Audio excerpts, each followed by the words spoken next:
Hello LU fans everywhere.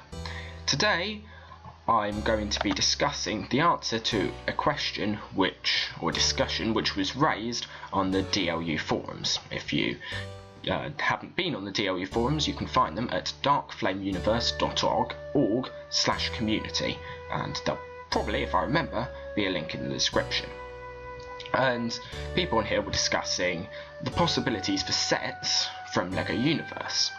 Now, I've had and extracted and worked with the LU clients quite a lot in the past, and so I was able to add something to this discussion, the fact that you can extract the files from clients such as Nexus 2, and I also have a friend who, as you can read here, decided to print off these files from an online 3D printing service, which meant that he was actually able to print off the faction kits and new pieces. As you can see, there was a little bit of a happy response here. And so we're going to be today discussing how you can take the 3D files, take apart an old LU client, get 3D files from it, and how you can extract those into something you would be able to print off. But before we start, I'm going to say I'm not going to be discussing how you are going to be getting your clients. You can find them at luniserver.com/download. The link of that will probably be in the description, but we're going to be assuming you've already downloaded and extracted your base client, although, as you'll see, we'll come on to a bit more about the extraction and how you're going to do that to get the object files later on. So the first prerequisite we're going to be talking about is this LUPK extractor. You're going to want to download it from the release. And the reason we need this is because all of the NIF files, and we'll discuss them more later, they are basically the 3D files that we're going to be extracting, and all of the LXF files, which are the LEGO Digital Designer files, are stored in file types known as .pks, or packages, which LEGO uses to compress the data in this. In LEGO Universe, the majority of the 3D files which are stored in the client are stored in the form of .nifs. Now, these can be very useful because the program we're looking at here, NifScope, you can directly bind what's known as a KFM animation file and various other file types to it. And so for working with these .nifs, I would recommend you downloading NifScope. Now, I've just googled this is the first link that's come up, and you can download it from there. We're going to be using NifScope to extract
your NIF file into an OBJ form, which we will then be able to print. And here we are inside the client. Now, the PK files, about which I was talking earlier, can be found inside the resources and inside the pack folder. Now, I've only got a part of my screen on, but you can see there are loads and loads of PK folders, and some of them are still cut off by the bottom of my screen, or where I'm recording. And there are a couple more in here which are locational or language based. Two in here. So we're going to be going into this and extracting these, because as you can see, some of these have names. Some of these, we've got a list of meshes here. Now we can't directly get at these, then there are actually more meshes down below. We can't directly get at these, so we'll need to extract them. And inside these, we will find all of our 3D files. Okay, so now you've got your client and you've got your LUPK extractor. Now, you go into this, we're assuming you've unzipped it, and pass through all these, the file path, just to actually go through it a little more clearly. You go through however many files called PK extractor that you can see, and then into the bin file. From the bin file, you go to double click the pk extractor.exe. Let's move that into the recording area. So you enter your LEGO Universe application directory. So I'm going to, actually I can't get mine at the moment because the recording tool is covering it, but you enter in the application directory that goes up to the file which looks like this. So you don't go to, you may have worked with other tools, other LU tools in the past, and some of them want you to go to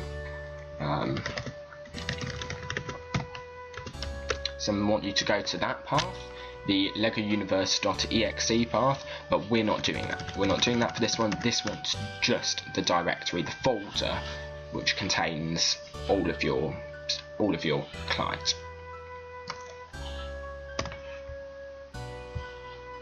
And turns out if you leave it blank and you don't have it installed normally, it doesn't work. Who would have thought? So now we're at the time to begin actually extracting it. So, and I'm not just randomly pressing enter when I haven't entered a file path this time. So we're going to import some hash tables, and these are where the data regarding the PKs are stored. Now you'll have on all of these things, these questions, it will have one of the options will be capitalized. That's the default option, and I'd generally recommend selecting that. So do I want to view these records? No, that would take ages and I really don't need to for this. And the extraction process may take several minutes. Proceed with packet extraction? Yes, I want to. Then it will ask you to enter the path where the files will be saved, and for this I'm going to paste this in off screen because I don't have a computer with solely for recording, which means my name is in the list of files and I am stupidly and pointlessly paranoid, and so I am just going to paste this directly into my test folder.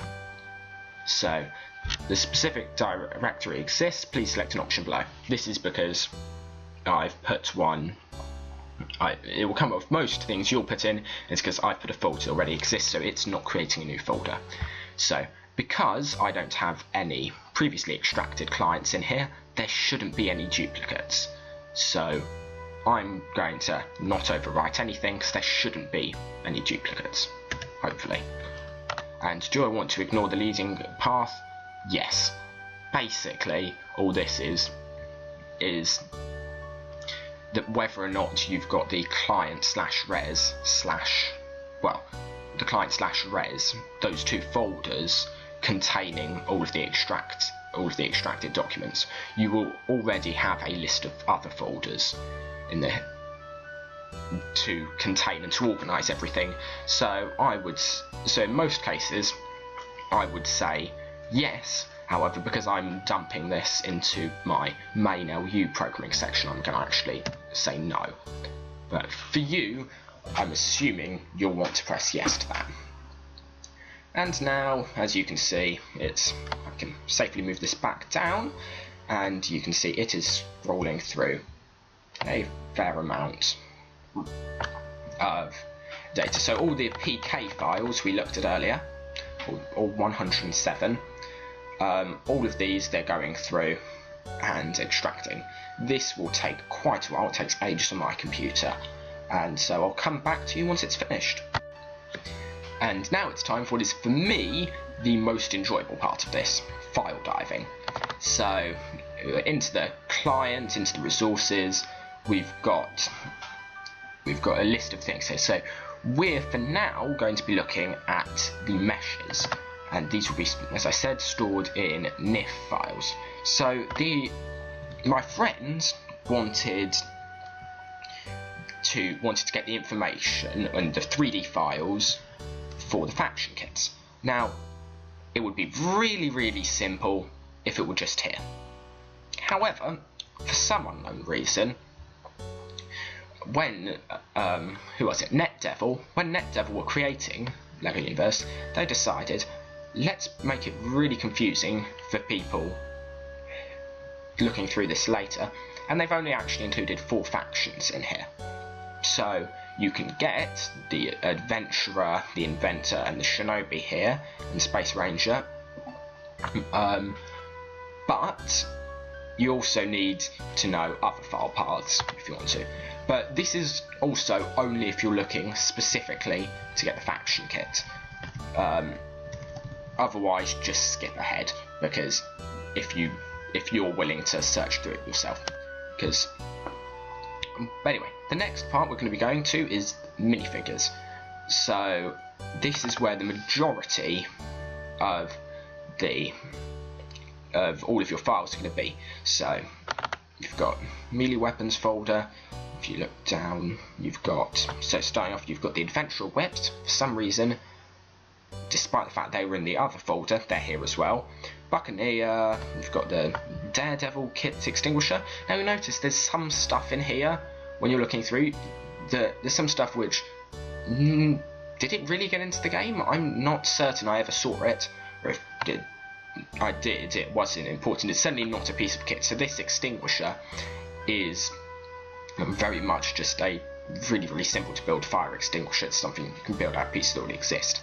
And the engineer, I found whilst looking through this, I found that one of the versions of the wrenches seems to apply to a two-handed, sort of like the Serratorizer, it was the same weapon in both hands, and it seemed to apply to one similar to that, which you can still find when you look up engineer. You can still find pictures of it, but I haven't actually ever found any reference to it existing. If someone said it would be one of these wrenches or gizmos, if someone knows where that came from, that'd be brilliant. But you can look down and you can find the majority of your files in here. So you can come back out and try to remember. Oh yeah, and there's one final place if you're trying to get all your faction kit. You can't be going without your Valiants. So in here you've got all of your Valiants. Now you can see here these are coming up as NetImmerse and Gamebryo model files. That's because NetImmerse and Gamebryo were the main users of NIF and creators of it. And so I've already downloaded NIFscope, I've already extracted NIFscope. So now all it basically remains is to, in my case, you could open NIFscope and go to your directory and find this, or in my case, it sets my default, so I'm just going to double click and that's fine. It's got to be the wormholer that we look at first. So it has to be. For some reason also, there's a grand piano in here. I'm not certain why this grand piano, but literally it is just an animation of a grand piano falling, and I have no idea why. So, yep, this is our wormholer. Pretty cool. Now, if we want to extract this into an OBJ, we're going to need to do a little bit more work, because currently this is a NIF file, and whilst NIF files are brilliant, there aren't many online 3D printing companies that will take NIF files as their default. So we want to extract this. Very simple to do. File, export, and click OK. I'm going to not overwrite my thwack, although you can see I've already exported this. I'm going to save this as a wormholer. Tell them programmer, because I randomly put capital letters in places for no particular reason. And I'm going to save. So now we've done virtually the entire thing. We've taken this, and we've taken an LU client, we've gotten a weapon out of it, and we've exported that to an OBJ. Next up is going to be adding textures. Okay, so I told a bit of a lie earlier. Turns out I forgot about paint.net. This is going to be what you're going to have to download to get to easily use the texture files, because textures are stored in the .dds format, which, for instance, normal paint, like the sort of Windows people have on their computers, it will not be able to work with. It doesn't like it. So paint.net, I just googled paint.net download, and we're here. Okay, wasn't planning on that, but yep, you've got your DDSs here, so these are the ones we're trying to extract, and you just download that from there. Okay, so we're back up into our main extraction folder. This is where we found the meshes before, and we're going to go into, this time we're going to go into textures. You can get, now to clarify, we are not necessarily going to be able to magically put textures onto very, very complex items such as the wormholer. We're going to be able to get the faction kit, and you'd be able to print this off onto stickers, which you'd then be able to stick onto it, but you won't be able to print it directly onto the wormhole, or at least probably not with the majority of online 3D printing services, which is what I will be recommending. So here I've already happened to have opened this one. It's the famous tutorial line. Here's one I made earlier,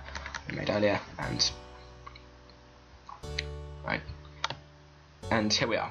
We've got all the different parts of our adventure. So if you wanted these textures, you could just file, save as, and resave it as a PNG, and then you'll be able to print it off however you like. And now in a veritable sprint to the finish, we can see 3D Print Online. Just Google this.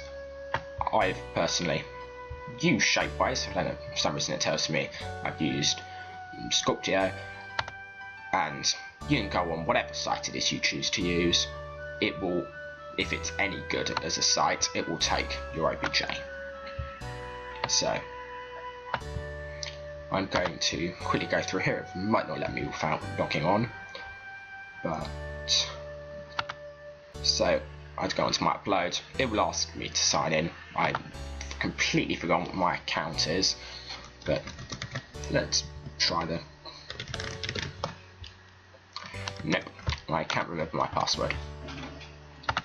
But you can go on, you can upload your OBJ, and you can get it printed off. And that's about it for this tutorial. Now, this is my first ever YouTube video, so I apologise insanely for the certainly low quality of the voice recording and the probable hatred you now will feel for my voice. But I really wanted to get this out there so that people who, like me, love now LEGO Universe, and who might want to bring some of it back to their own LEGO kits with this faction. Thanks for watching.